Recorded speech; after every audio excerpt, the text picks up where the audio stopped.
আচ্ছা স্যার, কোন্নগরের সাথে দুজন প্রবাদপ্রতিম ব্যক্তিত্ব জড়িয়ে আছে।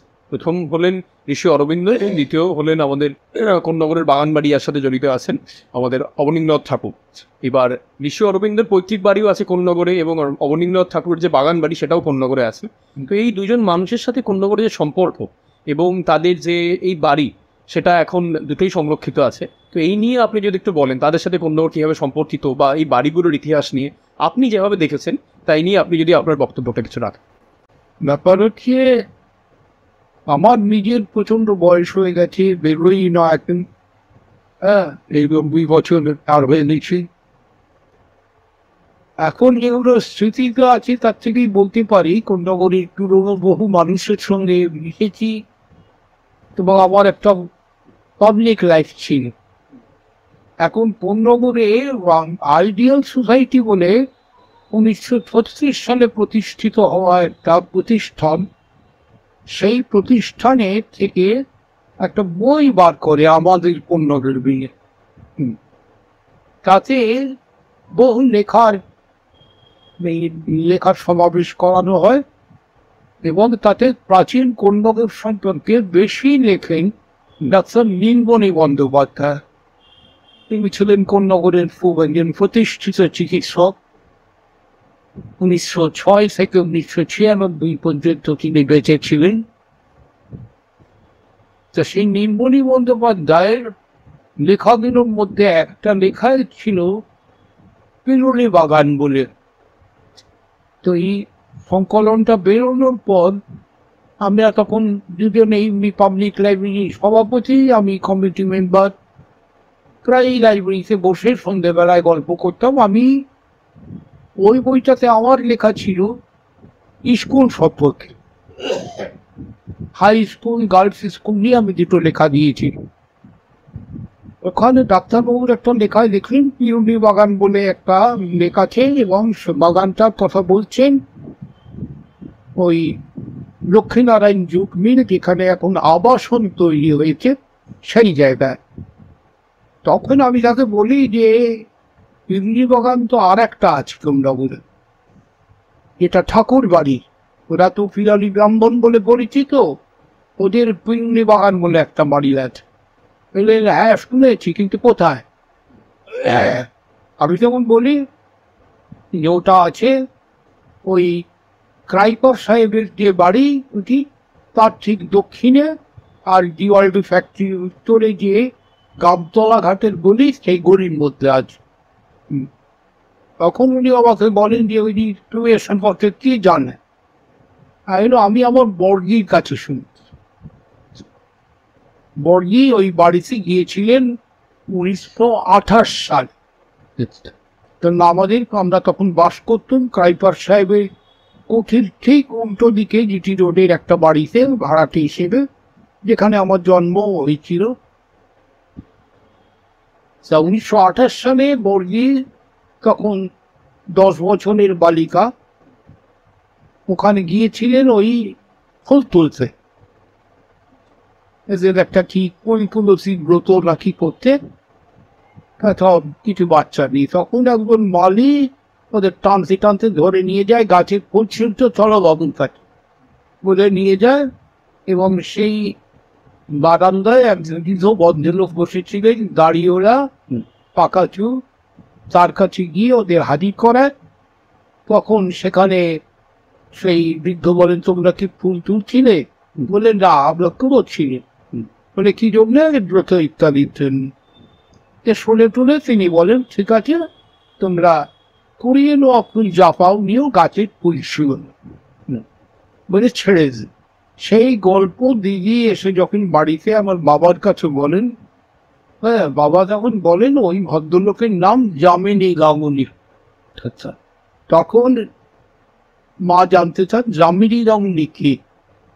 তো বাবা বলেছিলেন যামিনী গাঙ্গুলি ঠাকুর বাড়ির কেউ হবেন। তো সেই সূত্র ধরে আমি পরে দিদির কাছে জিজ্ঞেস করি, তখন দিদি আমাকে বলে যে ওটা ঠাকুর বাড়ি, মানে 5 নম্বর বাড়ি, যেটা মানে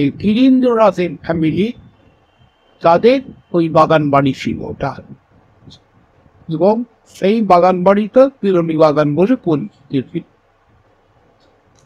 তা এই কথাটা আমার কাছ থেকে শুনে মোহাম্মদ রফিক, এই রফিক ছেলেটি আবার এই ঘুরে বেড়াতো কলকাতার সব এই নামি দামি লোকেদের বাড়ি বাড়ি সবটে।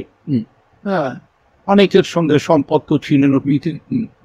প্রতাপচন্দ্রের সঙ্গে সম্পর্ক। প্রতাপচন্দ্র তখন হেরিটেজ কমিশনের চেয়ারম্যান হয়েছে।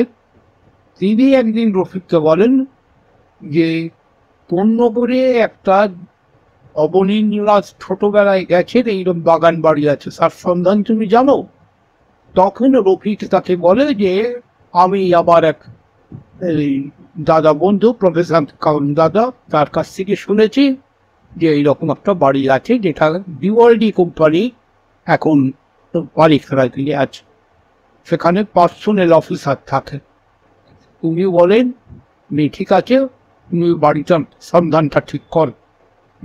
এর মধ্যে 2007 সালের 1 এপ্রিল কন্যাকুমারী পাবলিক লাইব্রেরির 150 বছর পূর্তি সূচনা অনুষ্ঠানের দিন ছিল। 1858 প্রতিষ্ঠিত হয়েছিল পাবলিক লাইব্রেরি। এই 2008-এ তার 100 পূর্ণ হবে। সেই 100 পূর্ণ অনুষ্ঠানের বিনোদন সূচনা দিবস 2007-এর 1 প্রতাপচন্দ্র সেটা করবে উদ্বোধন। প্রতাপচন্দ্র তার আগে রফিককে ফোন করে বলেন যে আমি আজকে কোন্নগর যাচ্ছি ওই পাবলিক লাইব্রেরির ব্যাপার মিটিং করতে, তুমি ওই বাড়িটায় আমি যাওয়ার ব্যবস্থা করে আর তোমার ওই প্রফেসর দাদাকে আসতে বল। তো রফিক ওই পাড়ারই তার এক বন্ধুকে দিয়ে ওই পার্সোনাল অফিসারের সঙ্গে যোগাযোগ করে, এবং পার্সোনাল অফিসার যখন শোনেন প্রতাপচন্দ্র আসবেন, তিনি তখন বলেন ঠিক আছে, কেউ যেন জানতে না পারে। তখন ওই আমিও যাই, আর দুপুর বেলাতে একটু আগে মিটিং ছিল ওখানে, মিটিং 5টায়, তিনি 3টে নাগাদ এসে ওখানে হাজির হন। রফিকও আসে এবং আমি, রফিক এবং প্রতাপচন্দ্র আমরা কিন্তু, এবং ওই বাড়িতে পার্সোনাল অফিসার আমাদের এন্টারটেন করেন বসি। প্রতাপচন্দ্র বসার থেকে বেশি ঘুরতে থাকেন। ওই জোড়াসাঁকোর ধারেতে যা বিবরণী লেখা আছে তার সঙ্গে মিল আছে থাকে। হ্যাঁ, কোথায় সেই বকুল গাছ, কোথায় সেই রেলিং, এইসব। এবং আমার কাছে সবটা শুনে কিভাবে আমি এটার সন্ধান পেয়েছি। তারপর প্রতাপচন্দ্র ওইখানে দাঁড়িয়েই তখন বলেন যে এই যে রেলিং টেলিং দেখছি এগুলো কাস্ট আয়রনের, এবং ডেফিনেটলি এর বয়স 100 বছরের। কাজেই এটা মনে হচ্ছে যে এই বাড়িটাই সেই বাড়ি। সব বিবরণীর অনুযায়ী মিলে যাচ্ছে। আজ ঠিক বলছে যে ঘরের পানিহাটি, যেখানে প্রায় জ্যোতি দাদার সঙ্গে বন্দুক ছুঁড়ে আলাপ হতো, এটা এই বাড়ি, এই জায়গাটা, সব বিবরণীটা মিলে যাচ্ছে। এখন আমি ফিরে গিয়ে আমাদের মানে ডিপার্টমেন্টকে, আর্কিওলজি ডিপার্টমেন্টকে বলবো তাদের যে এক্সামিনেশন করে বাড়িটার বয়স নির্ধারণ করে। হ্যাঁ, তোমরা এই কথা কাউকে বলো না, আমাকে বললো কাউকে বলবেন না, এটা আমরা হেরিটেজ কমিশনের তরফ থেকে দেখে দিলাম। আর সে পার্সোনাল অফিসারও বললেন তিনি যে হ্যাঁ এটা গোপন থাকা, আমাকে আবার মালিক পক্ষর কাছে কৈফিয়ত দিতে হবে যে আমি কেন হেরিটেজ কমিশনকে দেখান। যাই হোক, ওই দিন রাত্রিরে তিনি মিটিং টিটিং করে চলে গিয়ে রাত্রিরে রফিককে ফোন করে বলেছেন যে আমি আবার পড়লাম বইটা, এবং আমি কনফার্ম যে এই বাড়িতেই অবনীন্দ্রনাথের বাগান বাড়ি ছিল। তারপরে যথারীতি হেরিটেজ কমিশন থেকে আর্কিওলজিস্ট পাঠিয়ে বাড়ির বয়সটা নির্ধারণ করে উনি একদম রেকর্ড করে ফেললেন যে এই যে হেরিটেজ কমিশনের আওতায় অবনীন্দ্রনাথের বাগান বাড়ি, অর্থাৎ এটা এই বীরেন্দ্রনাথের সূত্রে বীরেন্দ্রনাথ হয়ে অবনীন্দ্রনাথ। এবং পরবর্তীকালে কি কি মালিকানা হয়েছে উনি বললেন সেসব আমি এখন তৃপ্ত নেই বলে উনি ওটা নথিভুক্ত করলেন, পরে কিন্তু ওটা গেজেটের পাবলিকেশন করার আগে উনি 2008 পয়লা জানুয়ারি মারা গেলেন। আচ্ছা ফলে আর ওটা ওই কাগজে পড়ে রইল ওখানে, আচ্ছা কোথাও আর নোটিফিকেশন হলো না। পরে হেরিটেজ কমিশনে দায়িত্বে যিনি আসলেন তারা আর তার নাড়াচাড়াও করলেন না, ওইভাবেই পড়েছি। তারপরে এই 2012 সেই কোনো সময় মিউনিসিপ্যালিটির চেয়ারম্যান উনি তখন ছিলেন বাপ্পাদিত্য চট্টোপাধ্যায় এবং ভাইস চেয়ারম্যান অধীর মুখার্জি। ওরা একদিন আমাকে জিজ্ঞেস করলেন যে আচ্ছা এইটা কি হেরিটেজ প্রপার্টি হয়েছে এই বাড়িটা, উই পার্লিনের মধ্যে এই বাড়িটা? আমি বললাম যে হ্যাঁ আমি তো শুনেছি তাই হয়েছে। বললে আমাদের কাছে কিন্তু কোনো নোটিফিকেশন তো আসেনি। ওখানে কি হয়েছে? বলে লাখোটিয়া বলে এক রিয়েল এস্টেটের ব্যবসায়ী, তারা এই প্রপার্টিটা কিনেছে এবং ওখানে মাল্টি স্টোরি ফ্ল্যাট তৈরি করবে, তার প্ল্যান সাবমিট করেছে, স্যাংশন করে দেওয়ার। এটা যদি হেরিটেজ প্রপার্টি হয়ে থাকে তাহলে আমরা এটা ছাড়বো দেবো না, কিন্তু আমাদের কাছে তো কোনো পেপার ডকুমেন্টস নেই। আর তাহলে তুমি ইনিশিয়েটিভ নিয়ে যাও, তোমরা দুজন হেরিটেজ কমিশনের অফিসে গিয়ে দেখো। ওরা সেখানে যায় এবং গিয়ে যাচ্ছে সেটা সেখানে আছে রেকর্ডে। তখন তাদের কাছ থেকে ওটা গেজেট নোটিফিকেশনে অফিসিয়াল চিঠি করে এনে লাখোটিয়াকে অবজেকশন দিতে যে এটা হ্যান্ড ওভার করা যাবে না, কারণ এটা হেরিটেজ প্রপার্টি বলে ক্লিয়ার হয়ে গেছে।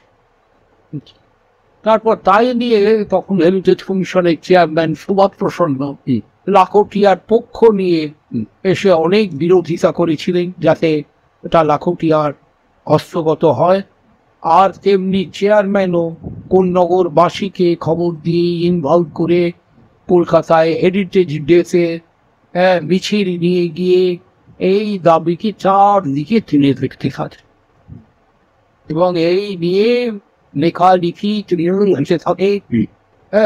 এবং শেষ পর্যন্ত ওই লাখোটিয়া এটা মিউনিসিপ্যালিটিকে অর্থমূল্যে বিজ্ঞান দিয়ে দেয় প্রপার্টিটা।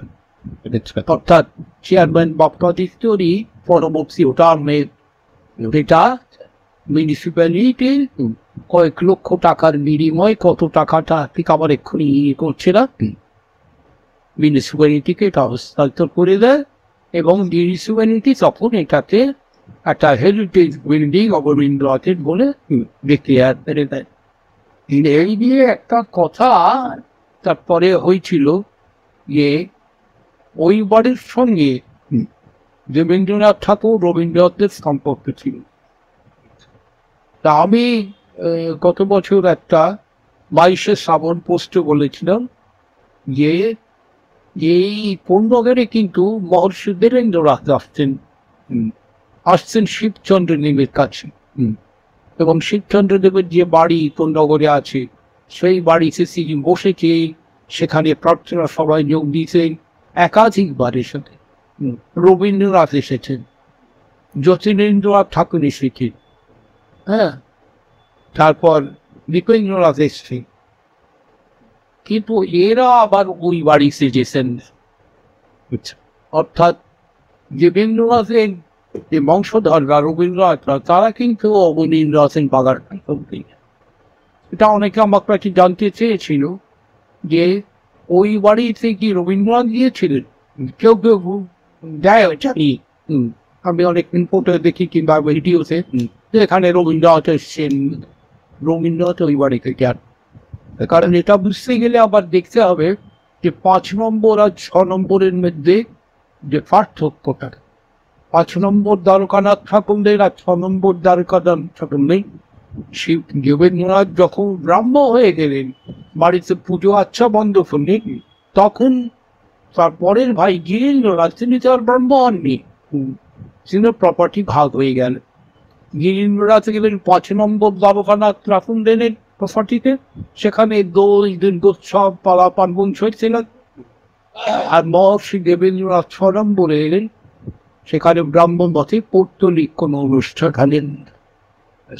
এবং এটার সঙ্গে পারিবারিক সম্পত্তিগত একটা বিরোধ হয়েছিল, সেটা আমরা জানি অন্য একটা দিক থেকে প্রসাদ্য ফলে লুইয়ে বা অন্য থেকে। সেটা হচ্ছে দ্বারকানাথের যে ধার দেনা ছিল তা কিন্তু দেবেন্দ্রনাথই শোধ করেছিলেন। হ্যাঁ, দ্বারকানাথের ব্যাংক ফেন করার জন্য বহু কাস্টমারের টাকা মারা দিয়েছিল, কাস্টমারদের সব টাকা মিটিয়েছিলেন দেবেন্দ্রনাথ। তার যে ব্যবসা কোম্পানি পাওনাদাররা ছিল তাদের টাকা মিটিয়েছিলেন। সুতরাং দেবেন্দ্রনাথের সঙ্গে গিরীন্দ্রনাথের একটা এখনকার মতো মারপিট ঝগড়া হয়নি, কিন্তু একটা মরান্তরের সম্পর্ক হয়ে গিয়েছিল। সেই জন্য দেবেন্দ্রনাথ বজরা করে পূর্ণগড়ে এসে ব্রাহ্ম সমাজ ঘাটে বজরা রেখে সেইখানে রাত কাটাতেন। কিন্তু ওই বাড়িতে অবনীন্দ্রনাথদের বাগান বাড়িতে কোনোদিন বজরা বেড়ান না। আচ্ছা, এবং রবীন্দ্রনাথ যতীন্দ্রনাথরা এই শিবচন্দ্রদেবের বাড়িতে এসেছেন, অনুষ্ঠান করে গেছেন, কিন্তু ওই বাড়িতে কোনো দিন রাখবেন। যাই হোক, আমাদের কাছে দুজনেই প্রণম্য। রবীন্দ্রনাথ আর রবীন্দ্রনাথের সঙ্গে পার্সোনালি অবনীন্দ্রনাথের কিন্তু খুব ভালো সম্পর্ক ছিল। হ্যাঁ, এমনকি গুণদাদার সঙ্গেও, অর্থাৎ অবনীন্দ্রনাথের বাবার সঙ্গেও রবীন্দ্রনাথের ভালো সম্পর্ক ছিল। তা কিন্তু দেবেন্দ্রনাথ বেঁচে ছিলেন বলে রবীন্দ্রনাথ ওই অবনীন্দ্রনাথের বাড়িতে যাননি।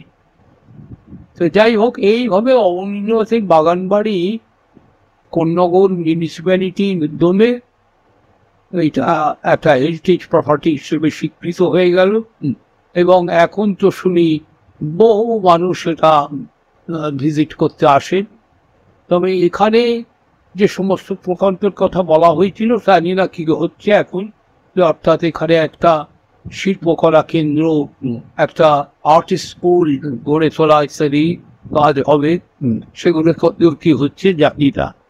মোট কথা, অবনীন্দ্রনাথের বাগান বাড়ি কোন্নগরে একটা বিশেষ উল্লেখযোগ্য বা বাড়ি হিসেবে, একটা হেরিটেজ বিল্ডিং হিসেবে আছে। যেরকম কোন্নগরে ঐতিহ্যের মধ্যে এসে গেছে ওই ওয়ার্ল্ড কোম্পানি, যদি বিশ্বখ্যাত হুইস্কি এবং ব্র্যান্ডির নাম, তাদেরও প্রতিষ্ঠা কোন্নগরেই ছিল। এবং বাটা কোম্পানি, যা নিয়ে তুমি অরুণাভ, তুমি তো পরবর্তীকালে অনেক কাজ করেছ। এই কোন্নগরের এইটা একটা উল্লেখযোগ্য জিনিস যে কোন্নগরে আর একটা দিক থেকে কোন্নগর খুব উল্লেখযোগ্য জায়গা হয়ে আছে। মানে শুধু বঙ্কিমচন্দ্রের সূর্যমুখী তীর্থালয় কোন্নগর বলে যে খ্যাতি, সেটা নয়। কোন্নগর আরেক দিক থেকে হয়ে আছে, সেটা হচ্ছে এটা ঋষি অরবিন্দের পৈতৃক বাসভবন।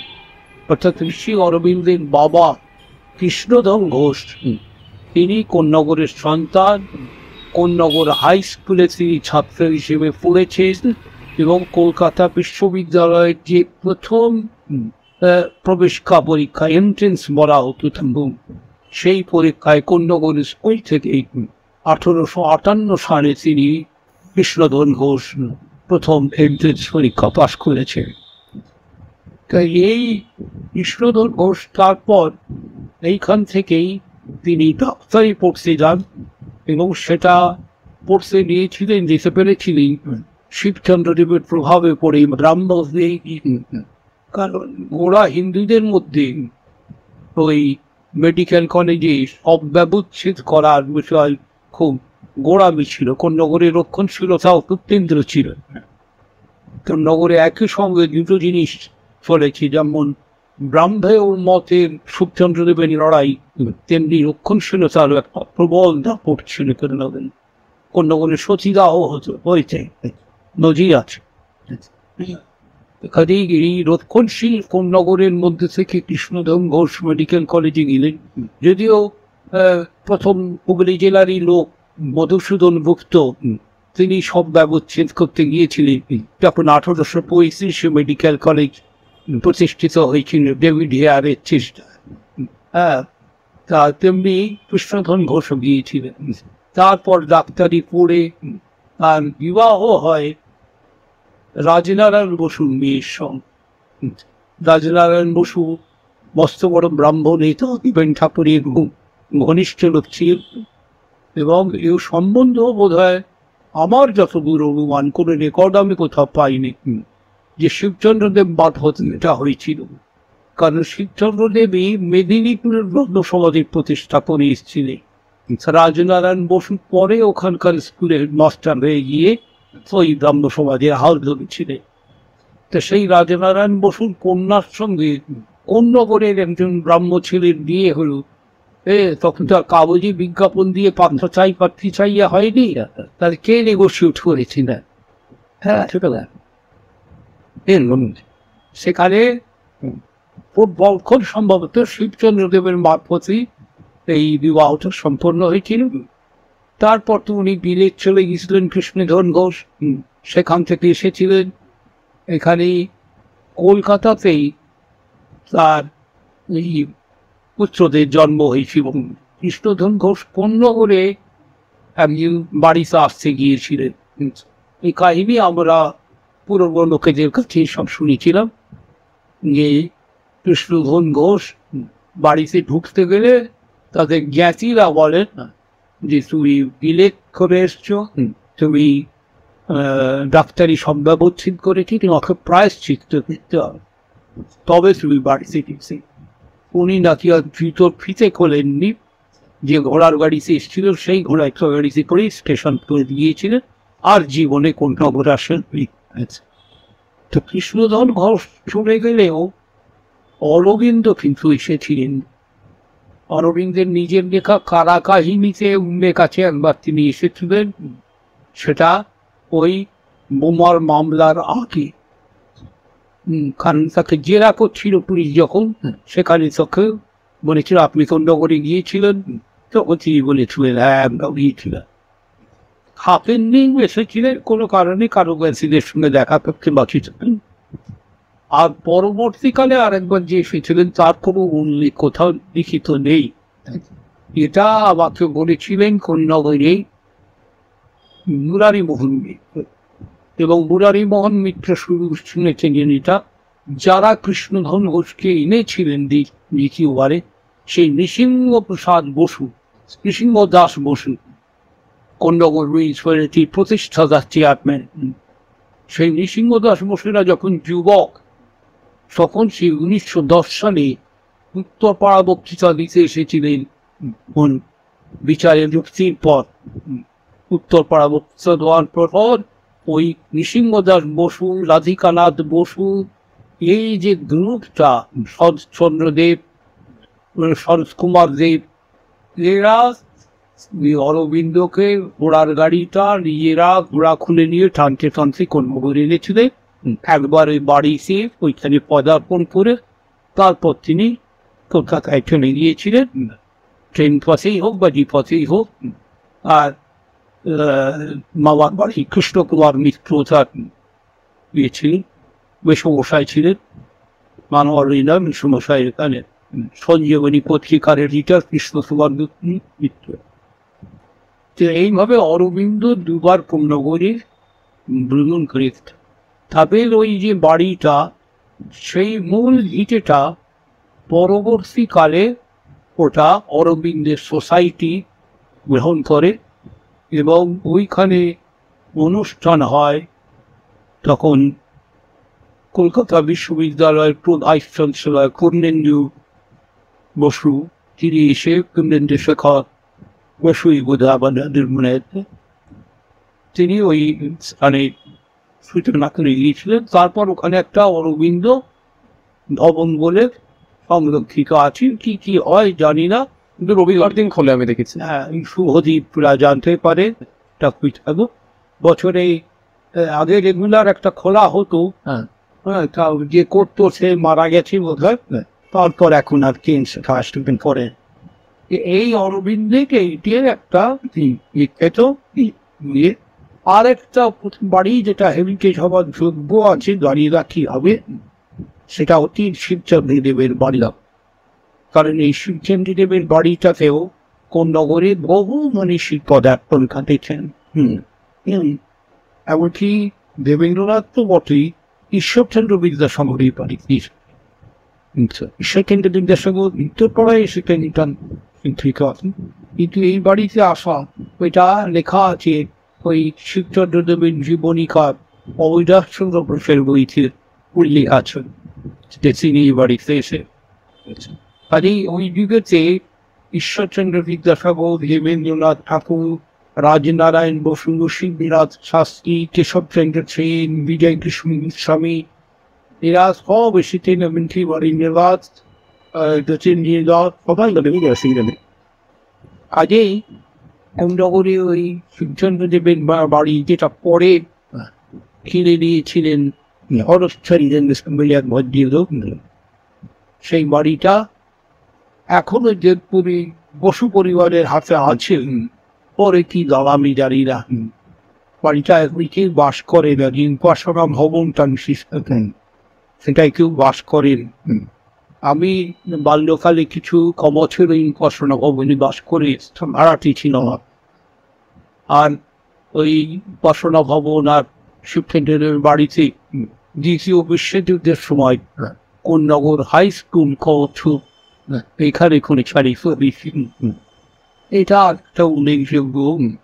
এখানে বাড়িটাকে নিয়ে সাজিয়ে রাখতে পারি এবং বিবরণীর মধ্যে দিলে কোন নগরেতে যদি পরবর্তীকালে ক্রাইপার সাহেবের বংশধরদের যাদের হদিশ তুমি পেয়েছ, হ্যাঁ, কোথায় অস্ট্রেলিয়াতে কেউ আছে না, হ্যাঁ বলেছ না, বাটার ঈদের যে হদিশ পাওয়া যাচ্ছে, এরা যদি সব ইনিশিয়েটিভ নেন, কোন নগরে এইরকম হেরিটেজ প্রতিষ্ঠান একাধিক তৈরি হয়। কোন নগর একটা এদিক থেকেই বাংলার ভ্রমণে শিক্ষণীয় ভ্রমণ যেটাকে বলা হয়, এডুকেশনাল ট্যুর এবং অন্য ট্যুরের একটা বিরাট করতে। কোন নগর সেই জন্যে আর একটা প্রাচীনত্বের দিক থেকে কোন নগরের একটা ইয়ে আছে, তার ওই নীলমণিবাবুর বইতেই আছে যে হালি শহরে যখন একটা নতুন সমাজ প্রতিষ্ঠিত হচ্ছে, হ্যাঁ বোধ হয় 13 শতাব্দীতে, তখন পাঁচও শক্তি খান বলে এক সাবর্ণ রায় চৌধুরীতে তিনি সেটা প্রতিষ্ঠা করবার সময় ঢাকা অঞ্চল থেকে এনেছিলেন ব্রাহ্মণ পরিবার কিছু এনে প্রতিষ্ঠা করিয়েছেন। আর কায়স্থ পরিবার খুঁজতে গিয়ে তিনি কোন নগরের কায়স্থ পরিবার সেই অসুখী করিয়েছেন, অর্থাৎ বনেদি কায়স্থ বলতে করিয়ে দেবেন। এবং এটার আরো একটা বিয়ে প্রমাণ পান যে এই যে কোন নগরের বিখ্যাত মিত্র পরিবার দৈলক্ষনাথ মিত্র, যে পরিবারে আবার সুভাষচন্দ্র বসুর যে পরিবারের কন্যা বিবাহিত নারী মিস্ত্রি বলে বলা হয়, নারী মিস্ত্রির স্ত্রীটা। তো সেই দৈলক্ষনাথ মিত্র যারা, কিংবা কোন নগরের যে আধুনিক শিল্পপতি মিডা কোম্পানি, শৈলেন্দ্র কৃষ্ণ মিত্র, এরা সব বড়িশা থেকে কোন নগর চলে এসেছিল। তো কোন নগরের প্রতিষ্ঠিত কায়স্থ কেন্দ্র ছিল বলেই ওরা যখন ওই সব জায়গা ত্যাগ করলেন, বরিশা অঞ্চল ত্যাগ করার পেছনে ছিল প্রতাপাদিত্যের পতন। আচ্ছা, প্রতাপাদিত্যের জমিদারির মধ্যে সব ছিল, রাজ্যের মধ্যে জমিদারি কেন বলবো, রাজ্য, তার মধ্যেই ছিল বরিশা, কলকাতায় সব। প্রতাপাদিত্য যখন বন্দী হয়ে গেলেন মানসিংহের হাতে, ওরা আতঙ্কিত হয়ে বরিশার থেকে এসে কোন নগরের প্রতিষ্ঠিত কায়স্থ সমাধির সাথে বাড়ি কিনজন কিনলে ওই দক্ষিণ কোন নগরটা কাজ ছিলেন, ওরাও প্রত্যেকেই দক্ষিণ কোন নগরী কিনে ওরা ছিল এরকম। আর রামদাস মিত্র যে এই শৈলেন্দ্র মিত্রের পূর্বপুরুষী বা নবচৈতন্য মিত্রের রামকৃষ্ণের শিষ্যী পূর্বপুরুষ, তারাও কিনলেন কাজে কোন্নগর একটা সময় একাদশ দ্বাদশ শতাব্দীর পর একটা কায়স্থ প্রধান বিরাট প্রতিষ্ঠিত রাষ্ট্রপ্রধান কর্মচারী, আর ব্রাহ্মণ প্রাধান্যটা হলো আরো 1 শতাব্দীর শতাব্দী বোধ হয় ত্রয়োদশ শতাব্দীর পরে উত্তর কোন্নগরে, যেটা বৌদ্ধ এলাকা ছিল। কোন্নগরে বৌদ্ধ বিশালাক্ষী ঘাট আছে, বিশালাক্ষী মিলে বৌদ্ধ দেবী, বিশালাক্ষী সড়ক আছে, ধর্মঘাট আছে। তা যাই হোক, এই কোন্নগরে একটা প্রাচীনত্ব আমরা পাই, ও সেটা আমার একটা লেখাতে আমি দিয়েছি, যেটা বরিশ্রেষ্ঠ রাজ্যের অংশ ছিল এবং বরিশ্রেষ্ঠ রাজ্যের